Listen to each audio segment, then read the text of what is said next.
First Sergeant Kep here with Company D, 2nd United States Sharpshooters, and thanks again for joining us. Today, we are going to talk about rope tensioners, or as they were known during the Civil War as tent slips. Now, some of you may be thinking like, First Sergeant, we've been reenacting, we know what a tent slip is. Well, that is fantastic, but there are a lot of people who watch this channel from a broad spectrum. So we have people that are fans that are brand new to the hobby, they're considering the hobby, and we have people who watch that don't reenact. Maybe they enjoy our firearm videos, they like our woodworking videos, and knowing how to make something like a tent slip could also be really handy. For example, maybe you just bought your first wall tent for your elk camp and you want to know how to keep it up. Learning how to make a tent slip could be really handy. I use these same things for my wall tent at elk camp too. So there's lots of different uses in different areas that you could cross paths with a Civil War reenactor. Mine are really simple, basic. I didn't start out with these with any sense of documentation. I just had a need to have these for my wife's fly. So how thick the rope is and how big the slip is going to be determined on how big the thing is you're trying to put up. For everything I've ever used, a 1/4 inch manila rope has been perfect. I've never had any problems. And my slips, and I'll have a pattern for my basic one available on our website at secondusss.com, is just a basic 1x2 that I cut to 4 inches long.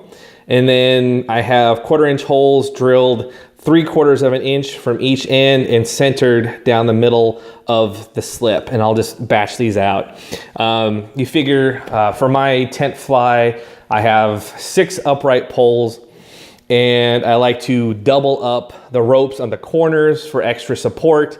So that's 10, and then I usually have one coming off my ridge pole. And just to be on the safe side, I just go ahead and make an even dozen.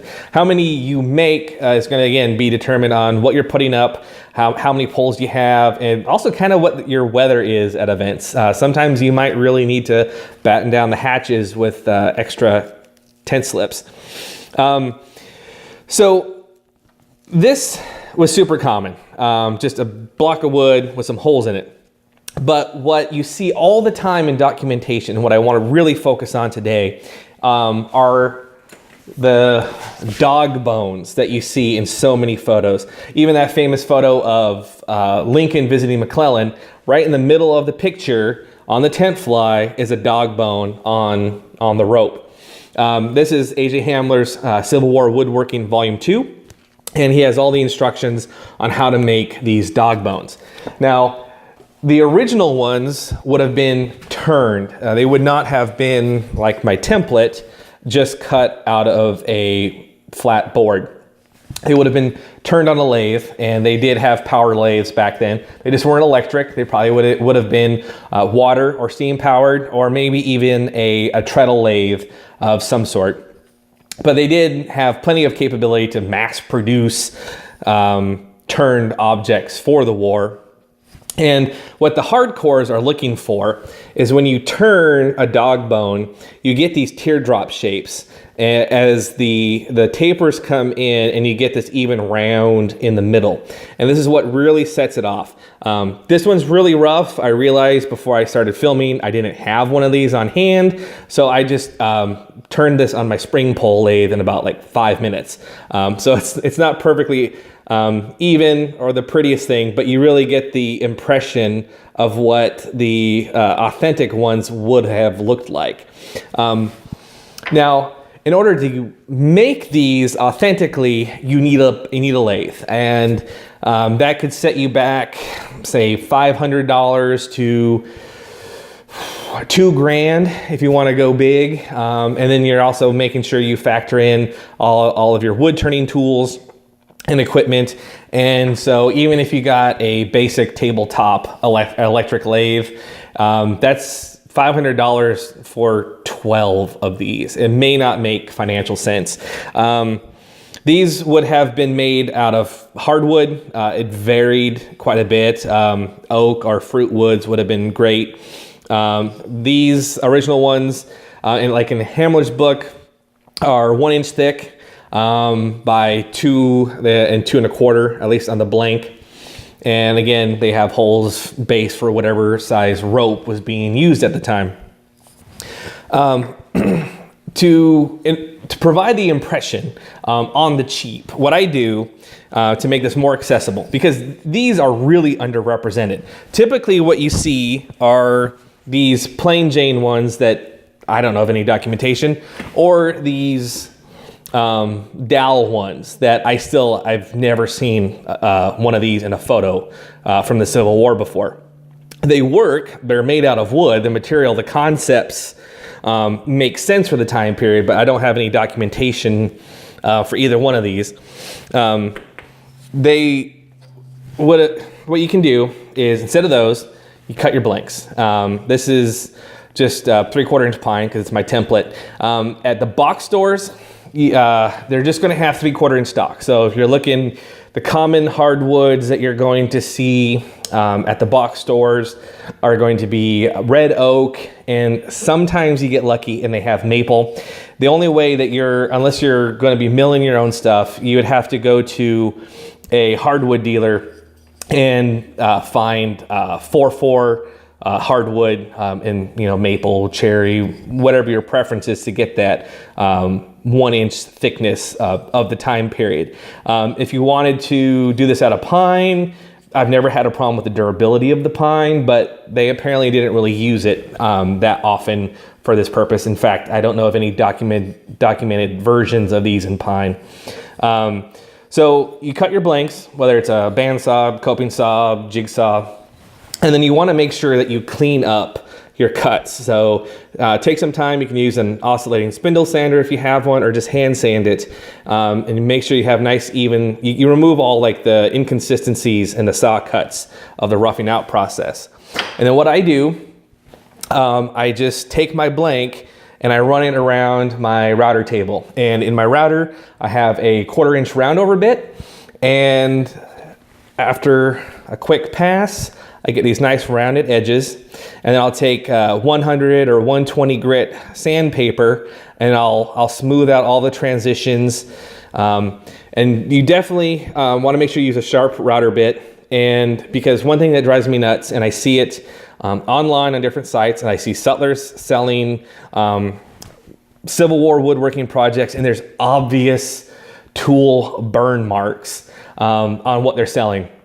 And this may come as a shock, but I don't know anyone who can work a handsaw fast enough to burn hardwood. They didn't have that sort of capacity to scorch their wood with dull, high-speed electric bits 150 years ago. So if you do have a dull bit, or you just have some really dense wood, make sure you get rid of those burn marks with some sandpaper or a rasp before you put it out into the field. If this is just for elk camp, no big deal, it's personal preference. So you get this nice rounded over effect.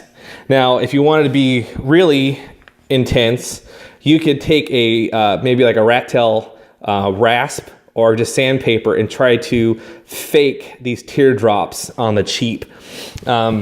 This is not an expensive router table. As you can see, I do mostly traditional woodworking.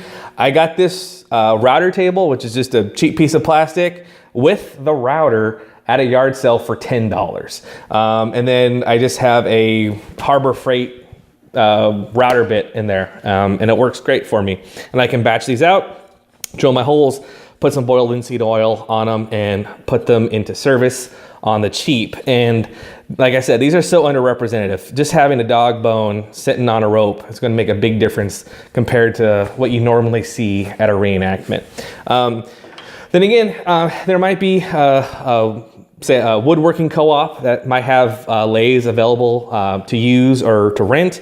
It could be an opportunity for you to pick up a good new skill and maybe have a little bit of a side hustle selling the properly turned ones to your fellow reenactors. As far as drilling the holes, You have a couple choices. Like I said, these are pretty utility. So your basic spiral bit is going to be just fine. You don't have to stress too much about blowout because it's not a big deal. You could also use one of these brad point bits. I use these a lot in woodworking because these sharpened points score the wood as they go in, so they give you a nice clean entry. And then if you're using a drill press, which you don't need to for this, you can set it so just the point pops through, and then you can flip it, drill through the other side, and you have a nice entry and exit. You could also use my favorite, just a Forstner bit, the diameter of your rope. Whatever your preference, it all gets the job done. And then now let's talk about rope for a minute. Manila is what I use in these. So when I set up, I'll go buy a couple 100-feet rolls of Manila rope from the box store, and I'll set to tying these up. The length is completely custom fit to what your needs are. Take some time to figure out what you need, and you can kind of set up a jig or something to cut your ropes to length consistently. Manila was super common during the Civil War. I do like to use hemp when I can, mostly because it's so underrepresented in the hobby, and hemp rope was so much more common to people during the 1860s than it is now.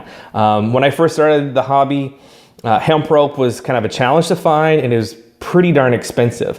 But places like Amazon now have all sorts of different diameters of hemp rope and all sorts of different lengths that you can buy really affordably. And I like to use hemp on my shelter halves that I make for the company, for example. It's a really nice consistency. Sisal rope did exist during the Civil War.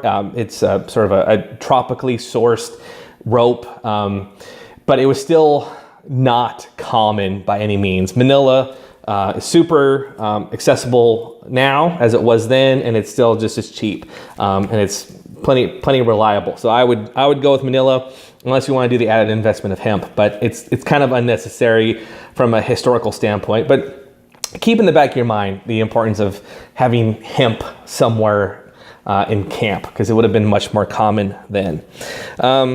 There is one other type of tent slip I want to talk about, and it comes up on eBay, and sometimes you come across it in forums, and there's sometimes a pretty substantial debate about these. I see these sometimes at flea markets, and usually people have no idea what they are. This is from Hamler's book, and this is a solid brass tent slip. Works the same way, just you have the rope come in here and exit here. This example is sourced from about February of 1865. These did technically exist during the Civil War. They started to become more common towards the very end of the war. And I doubt anyone company grade or below would have had any of these around them at any point. You do find out about them being dug up on battlefields, and some reenactors question if those were actually left behind by GAR reunions, because in the early days they often just camped on the original battlefields, and these could have been dropped or left behind by post-war veterans. The other thing too, these can be really expensive. So if I have say a dozen tent slips on just my fly alone, these usually I see them online for like $20 or more each. Sometimes at a flea market you can, $10 if you're lucky. That's a substantial investment for a barely in the war example of a tent slip. It might be something you're interested in, but it just seems like too much, especially when we don't have enough dog bones in the hobby as it is. So before we wrap up, let me show you, if you've never used one of these before, how to actually tie one of these. So you have your rope, you figure out however long you need. If you have a 2-foot or a 5-foot wall on your wall tent, or however tall your pole supports are on your tent fly, you kind of guesstimate your rope. And then you take one end of your rope, you want to twist it. Sometimes if you get down there on the rope, you might want to put some masking tape on the end to kind of keep the strands under control. You thread it through one of your holes, and then you thread it back, just like that. You want to pull some slack, because on this end of the rope, you're just going to tie a knot. You can double knot it if you want to belts and braces the project, but I've never had a problem with just a single knot. So this loop right here is what will go to your tent stake. And then this end, you need a loop to go to your pole support. So what I do is I just make a loop in the end of the rope, and then I make a knot out of that loop. Real simple. Just like that. And so this will go on your pole, this one will go on the stake, and then when you adjust this tight, it'll kink, it'll bind in there and give you a nice stable grip. These things are very handy in all their different uses. So thank you so much for watching this very long and detailed video about essentially keeping your tent up. Thank you again for all your wonderful comments, for being part of this great community. Thank you as always for sharing this video, and we look forward to seeing you again next time.